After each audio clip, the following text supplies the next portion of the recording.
Our story begins in Mirabar, the great dwarven citadel of old. The Mirabarans had sent a delegation to their distant ally, Waterdeep, with an important secret message.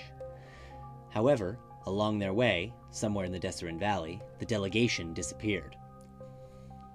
Our heroes, in the humble town of Redlark, decided to investigate the missing delegation.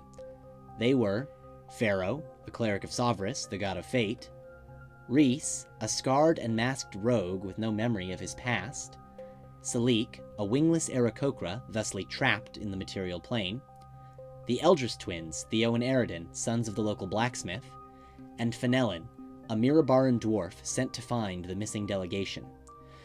Their investigation led them to Feathergale Spire, home to a group of elite aerial mount enthusiasts from Waterdeep.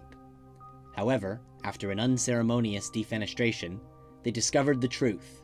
The society was a front for an evil underground temple, home to the cult of evil elemental air. They further discovered that there were 4 such cults: the cult of howling hatred, the cult of the crushing wave, the cult of the black earth, and the cult of the eternal flame. After defeating the cultists at the spire, the heroes made their way toward their allies at Summit Hall. Forced to cross the Desserin River, they made a deal with Jolliver Grimjaw and some unsavory characters at Riverguard Keep in exchange for passage across the river. But alas, the ferrymen revealed themselves to be members of the Water Cult and ambushed the party. The bandits were defeated, and the party eventually arrived at Summit Hall. There, an old family friend of the Eldris twins, Uma Stormbanner, gave the heroes a lead on the Earth Cult in the nearby Sacred Stone Monastery.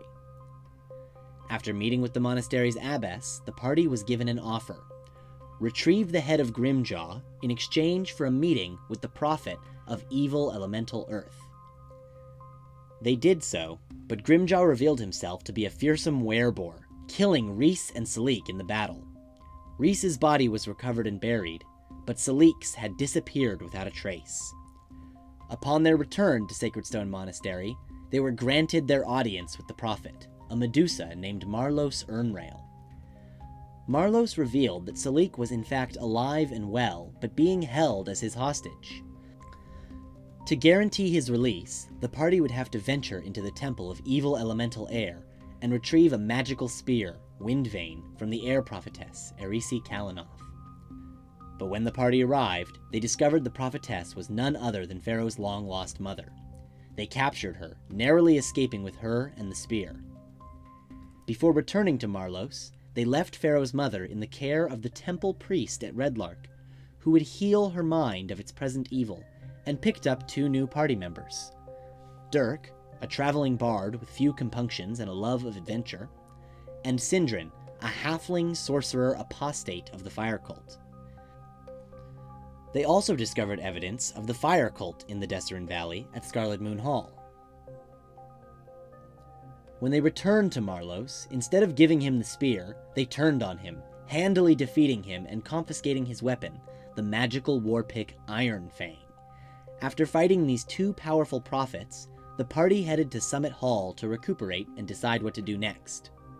But during their first watch of the night, Theo and Pharaoh abandoned the others, taking with them the 2 magical weapons and the still unconscious body of their friend Salik. The rest of the party had wanted to use the power of the evil weapons for good, but Theo and Pharaoh believed they should be destroyed. When Theo and Pharaoh arrived in Redlark, they healed Salik, who then volunteered to return the spear to the elemental plane of air, hoping it could be destroyed there. Theo and Pharaoh took the warpick to the city of Waterdeep, storing it in a bank vault until they could learn how to destroy it. Meanwhile, the rest of the party had continued on to Summit Hall.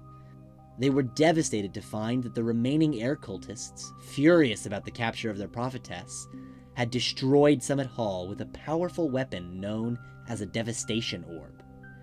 After saving Uma Stormbanner, the sole survivor of the attack, they rejoined Theo and Pharaoh in Waterdeep, which is where our adventure continues.